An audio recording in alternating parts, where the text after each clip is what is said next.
Assalamualaikum warahmatullahi wabarakatuh. Selamat siang. Hari ini saya akan menjelaskan tentang cara pengisian KMS ya.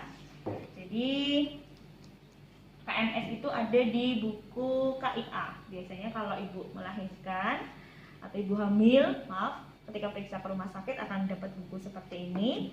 Nah, KMS itu ada di dalamnya ya. Ada dua.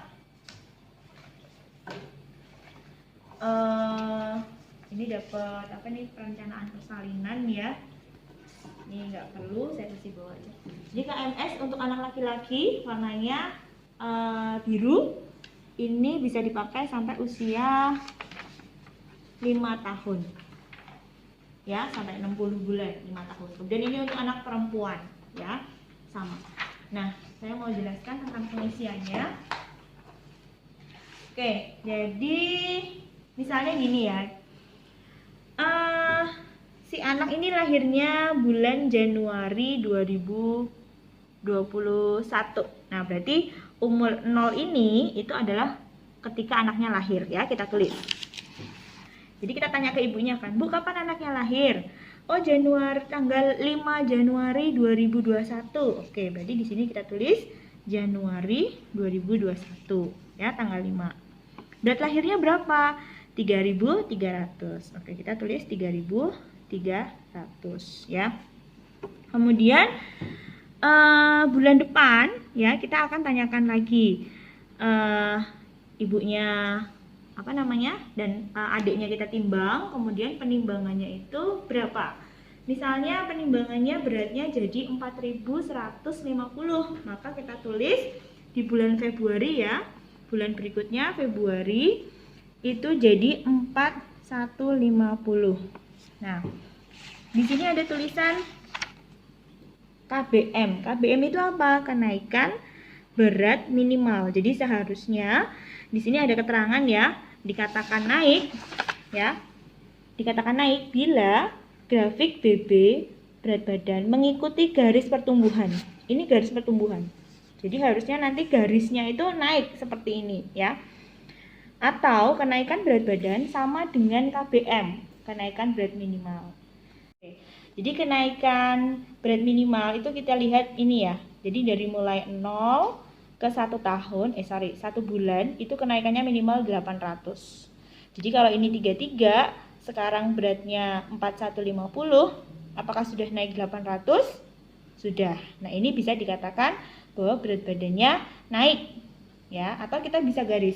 Di sini 3.300 kan?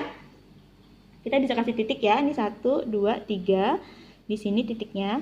Kemudian ini 4150. 4 ya. 150 di tengah-tengah. Nah, jangan lupa pakai penggaris. Kebetulan saya lupa nggak bawa penggaris. Ini aja lah ya penggarisnya. Nah, ini kita garis ya.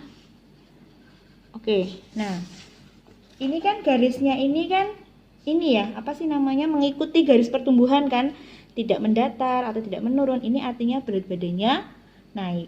Nah, ada kasus misalnya dikatakan tidak naik. Kapan dikatakan tidak naik? Jika grafik berat badan mendatar atau menurun, memotong garis pertumbuhan di bawahnya. Mendatar tuh seperti ini. Mendatar. Atau menurun, memotong garis pertumbuhan di bawahnya. Ini di bawahnya. Ini dikatakan dia tidak naik ya. Atau kenaikan berat badan kurang dari KBM. Jadi kalau dia harusnya 800, kok naiknya cuma misalnya dari 3.300, dia naiknya jadi misalnya 3.800 ya. Dari 33 naik cuma 38. Berarti kan naiknya berapa? Cuma 500 kan. Padahal harusnya naik 800. Nah, ini yang dikatakan berat badannya tidak naik. Nah, nanti kita tinggal tulis di sini.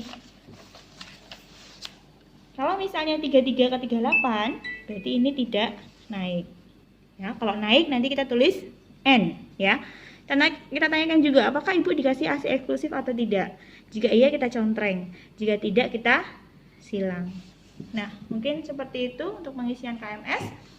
Terus ada pertanyaan misalnya, Bu, misalnya di bulan 2 ibunya nggak datang karena keluar kota.